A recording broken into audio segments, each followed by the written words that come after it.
So something that I found quite incredible, when coming to the industry a little bit later, and perhaps others, is that 80% of the value in any garment and any shirt that you're wearing is in the fabric.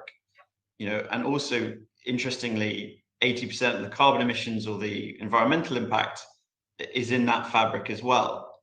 And what is kind of incredible with Eileen Fisher is they've been very much a fabric first sort of organization in terms of they'll pick the fabric and then they'll design into that and they'll use it in multiple different SKUs or styles. So, if they'll have a linen, they'll design in, a dress, a skirt, a top. Whereas a lot of other brands necessarily, they might pick different fabric for those different styles. And that in itself, I suppose, is inefficient from an environmental standpoint and also makes it a little bit more complex from a manufacturing standpoint. So there's a beautiful sort of ideal that Eileen Fisher sort of have in terms of doing things in a really efficient and sustainable way. So that's just a couple of comments on me on that relationship and that approach.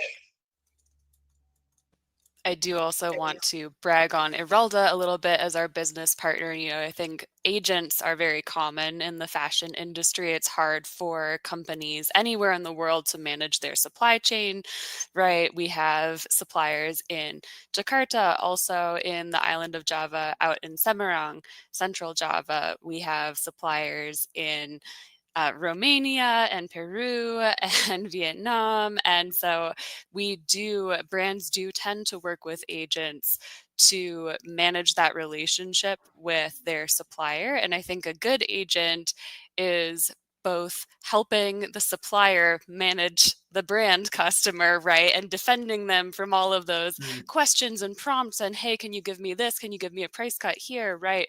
And then they're also facilitating the flow of information and just the ease of the relationship from the supplier to the brand customers. So that's something that Eralda does really well. And then I think they're just so unique in the fact that they are an agent that is focused on sustainability and supporting human rights work at the suppliers as well. But to David's point, we do have this crazy litany of fabric codes. So for example, one fabric code is called LOL, and that's an organic linen délave. And so it, we'll place one fabric code at a factory, and then, everything coming out of that fabric code, that factory is just a bunch of different SKUs